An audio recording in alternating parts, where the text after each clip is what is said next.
नमस्कार दोस्तों। बिहार के गढ़ में जाएंगी मायावती जी चुनाव लड़ने के लिए। मायावती जी ने ठान लिया है कि वो चुनाव लड़ेंगी तेजस्वी यादव और साथ ही साथ नीतीश कुमार के सामने। 40 सीटों पर चुनाव लड़ने वाली हैं बिहार के मायावती जी, ऐसा उन्होंने घोषणा किया और साथ ही साथ नीतीश कुमार को भी ट्वीट करते हुए ये कहा। मायावती जी ने ये साथ ही साथ कहा कि बसपा जो दलितों और पिछड़ों के लिए काम किया करती है वो इस बार बिहार में जाएगी और बिहार में राजनीति करेगी और बिहार में 40 सीटों पर, लोकसभा की 40 सीटों पर वो काम करने वाले हैं। और साथ ही साथ ये भी कहा कि हम किसी पर भी दबाव नहीं डाल रहे हैं कि हमें वोट दीजिए, जिनका मन होगा वो वोट देंगे।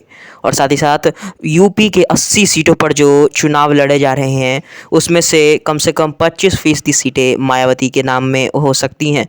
और मायावती ने ये भी कहा कि हम 40 सीटों पर बिहार के लड़ेंगे। और साथ ही साथ नीतीश कुमार के लिए एक बहुत बड़ी मुश्किलात खड़ी हो गई है, जहां पर वो मायावती जी को अपने टीम में रखना चाहते थे, वहीं पर मायावती जी उनके खिलाफ लड़ने आ गई हैं अब।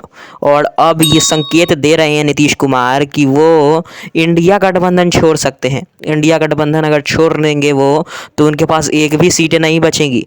अगर वो आरजेडी के साथ खेलेंगे, आरजेडी के साथ रहेंगे और जेडीयू आरजेडी के साथ तेजस्वी यादव के साथ रहेगी तो शायद अच्छा कर सकती है। लेकिन जहां मायावती जी आ रही हैं तो थोड़ा सा इक्वेशन में गड़बड़ मिल रहा है। जहां इंडिया गठबंधन में मायावती जी को होना चाहिए था, वहीं पर नीतीश कुमार के सामने लड़ रही हैं वो। जहाँ तक चुनाव की बात करें तो मायावती जी को आज तक 4 से 5 ही सीटें मिली हैं बिहार में, और उतना भी अच्छा ट्रैक रिकॉर्ड नहीं रहा है मायावती जी का बिहार को लेकर। वहीं पर यूपी में कभी कभी 22 या 23 सीटें भी मिल जाती हैं 80 में से।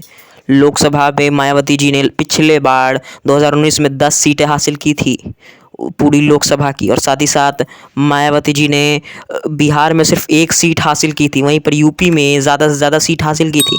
तो इस बार नीतीश कुमार एक चुनौती बन जाएंगे और तेजस्वी यादव भी एक चुनौती बन सकते हैं मायावती जी के लिए।